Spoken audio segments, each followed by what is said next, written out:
Okay, let's just dive right into this. If you're following the world of AI, you know that large language models are evolving at this absolutely dizzying pace. But how? I mean, really, how? It's not just about throw more data or bigger computers at the problem.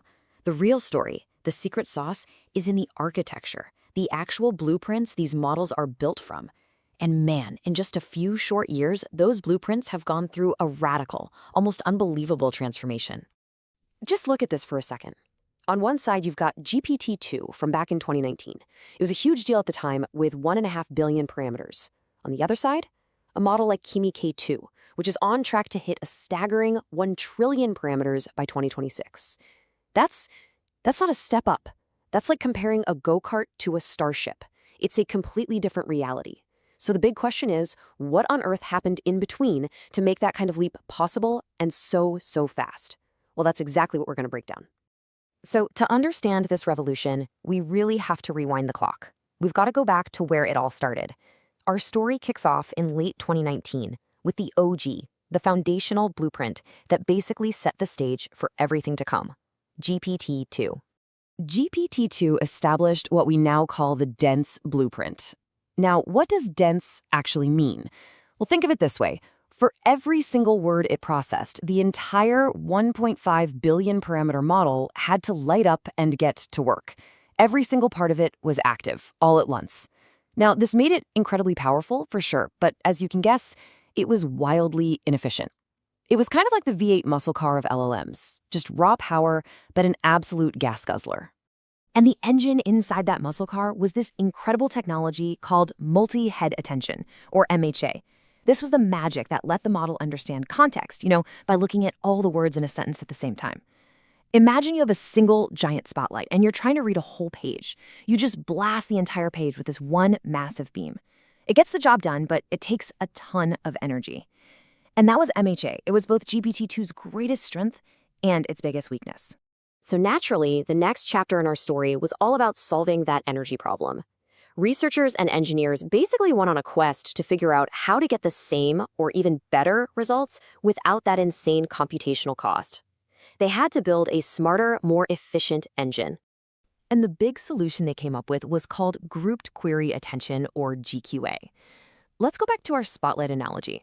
Instead of one giant, energy-sucking spotlight covering the whole stage, GQA is like having several smaller, way more nimble spotlights.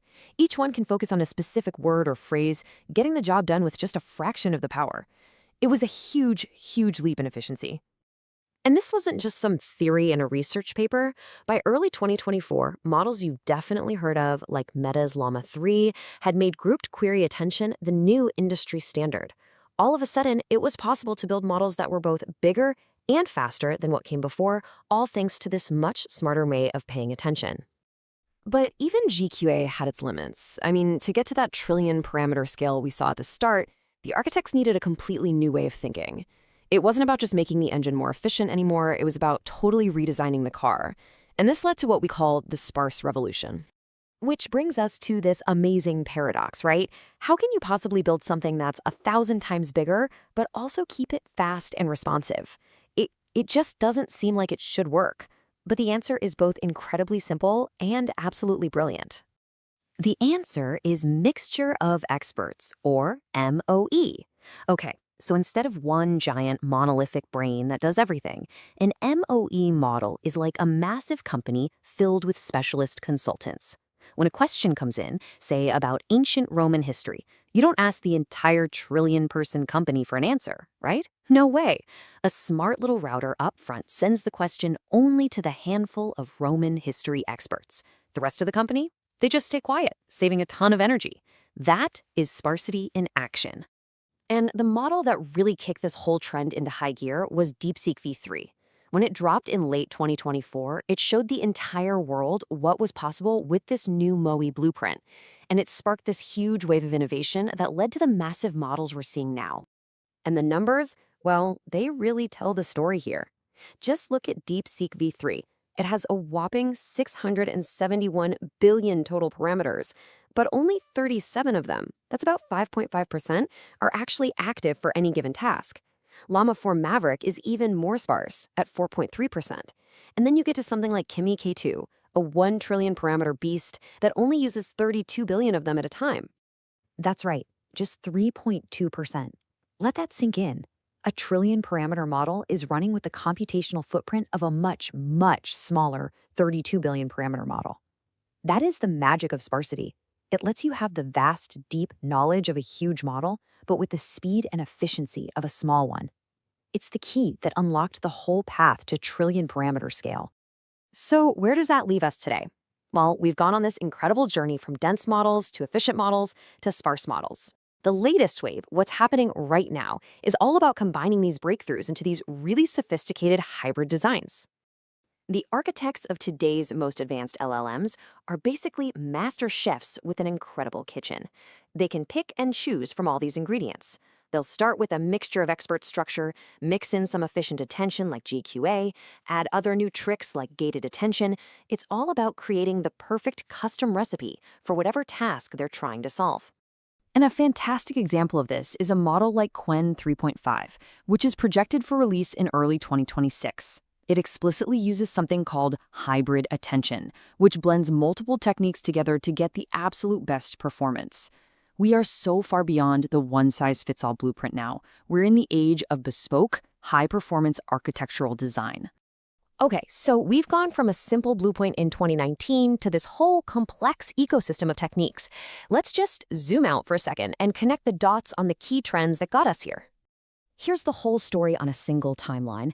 It all started back in 2019 with that dense blueprint of GPT-2. Then by 2024, the focus totally shifted to efficiency, with models like Llama 3 making GQA the new standard. That led to 2025 and the MOE revolution, kicked off by DeepSeek v3, which opened the door to massive scale. And that brings us to 2026 and the hybrid wave, where models like Qwen 3.5 are just mixing and matching the best of all worlds. So what does this all mean for you? What should you take away from this incredible journey? Well, there are three really big ideas. First, the most important shift has been from dense to sparse, from using everything all the time to intelligently using only what you need. Second, the attention mechanism at the heart of these things has gotten exponentially smarter, moving from brute force to super focused efficiency. And finally, the trend today is hybrid. The future isn't about one single blueprint, it's about this rich toolbox of ideas that can be combined in all sorts of new and creative ways. This rapid evolution in architecture, this is the engine that's enabling the AI explosion we're all living through. These blueprints are getting more powerful, more efficient, and more creative every single month, which really leaves us